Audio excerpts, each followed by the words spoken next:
Ever since I completed Chapter 5, this scene has been nagging me. It's another document written by Asgore from a day ago.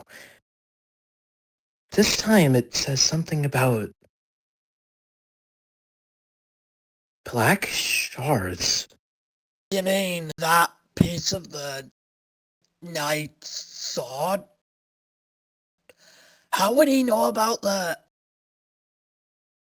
It was left at the original scene and matched with the... Huh? And computer lab. So wait, that Dark World from a long time ago and Cyberworld, they were both made by the Knight? How long has the Knight been making fountains? We've more or less taken it as fact that the Knight, in one way or another, came into existence after Des was lured into the sheltered Dark World. However, this dialogue seems to imply that the Knight made the sheltered Dark World? That throws everything we thought we knew about Des's disappearance out the window, as it implies that the Knight not only came into being before Des disappeared, but also kidnapped her? One possible explanation for this seeming timeline discrepancy is that Asgore found the Black Shard later on in his investigation in the Light World. But there's a much darker, much likelier alternative explanation that renders the former explanation unviable and plunges us deeper into this rabbit hole. Asgore has been to the Dark World before. Notice Asgore's phrasing. The word really being used here implies that he's merely affirming something he's already known, that being the color of his hair changing color in the Dark World.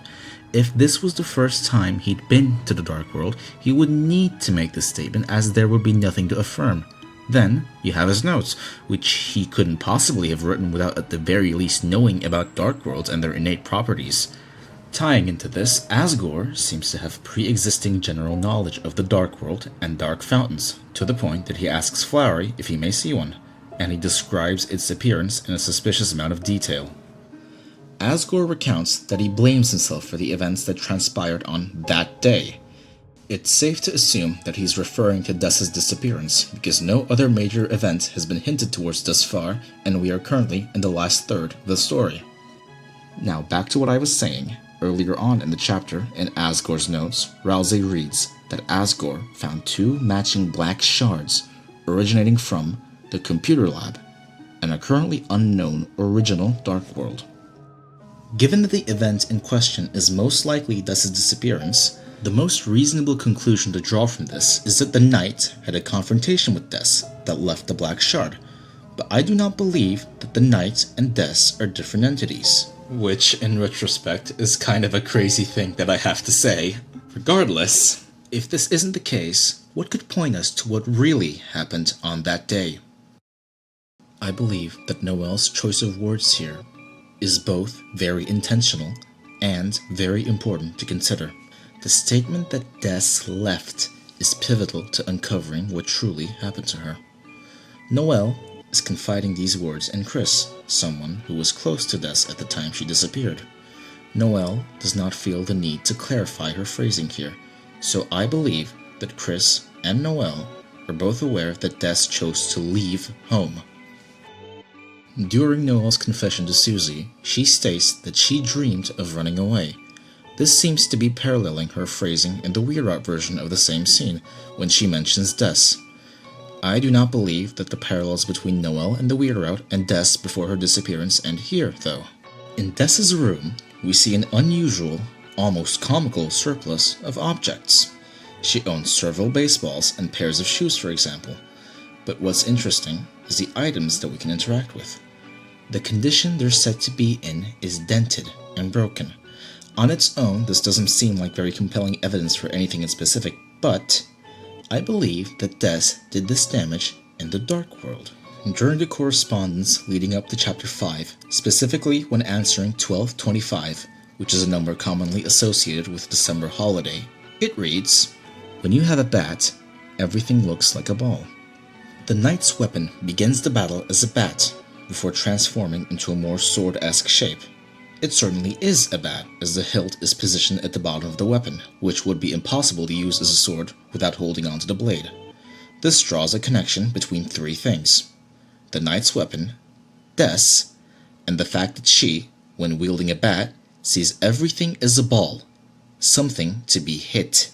Is this not exactly how the sword route, which tells how to complete the weird route, begins?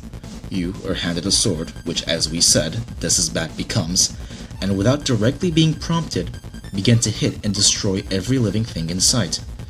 But if this is meant to explicitly parallel the line about Des from the correspondence, then how can it be about Des and the knight, as if they were separate people? Well, I believe that Des chose to be the knight. The black shard left behind at the scene that can be assumed she went missing at is most likely just a shard of her bat. We currently don't know how the black shards function in the light world, though we do know they retain their name and general properties. That being said, I do believe that is yet to be properly explained. The connection between the bat and the black knife seems too big to ignore as a whole. I believe Des wanted to become stronger, just as Noelle did in the weird route. But what pushed Noelle's strength over the edge was casting Snowgrave, getting stronger from freezing Birdly, a lightener, something realer than a darkener. Now what do we know the knight's plan involves? We know a general idea of why Undyne was taken. She is going to be sacrificed. But what we don't know is what she's being sacrificed for. The word sacrifice implies that it is for a believed greater purpose. It is not simply a killing out of any sort of vendetta or whatever. Wouldn't you say that Birdly was a sacrifice needed to continue the weird route and for Noelle to become stronger? After taking the life of a lightener, Noelle feels stronger than she ever has before. It seems to me that killing a lightener makes you stronger than destroying a darkener.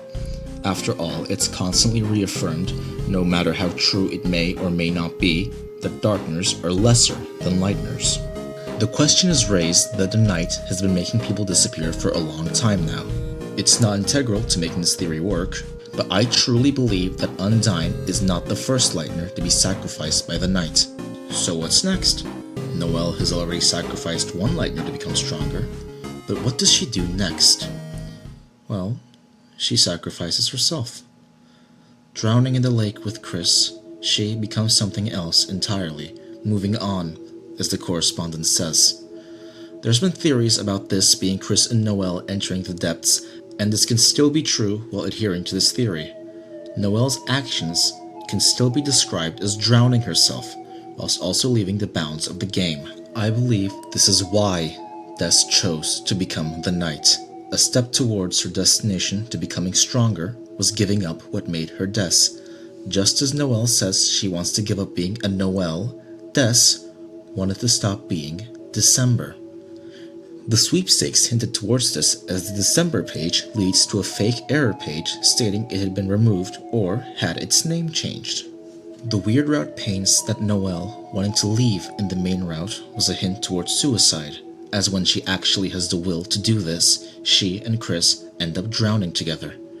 I also believe that this could apply to Des. However, our will and influence was what let Chris and Noelle change, to break free from the bounds of their egos. So, how could Des get herself to stop being December without an influence akin to us? Unless...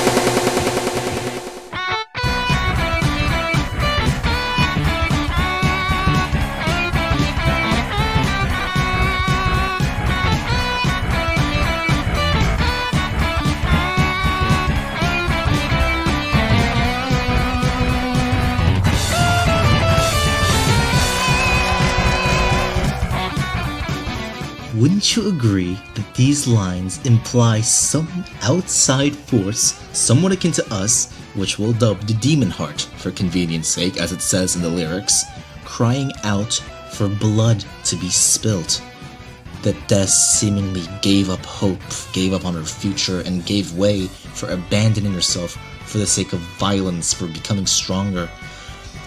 I believe the identity of this demon heart is, at the very least at this current moment, irrelevant to our discussion, but it goes without saying that an influence with a power not unlike our own was there to break the bounds of Des's ego, allowing her to break free, just as we do to her sister later down the line. I believe the Weird Route is an almost exact retelling of what happened to December Holiday, this time being inflicted on her sister. December Holiday, of her own accord, disappeared herself, all for the sake of becoming stronger. There is one last thing that really ties together all these points, which I will present now. Ever since that horrible day, I've only blamed myself for what happened.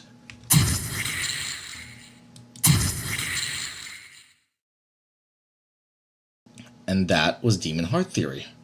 Thank you all for watching. This was my very first time doing something like this, so it's kind of rough around the edges, but I really do hope that you guys enjoy this theory, because I believe that it's, it's kind of good, right? I mean, I hope it's good. But yeah, then again, thank you all so much for watching, and I will hopefully see you again soon.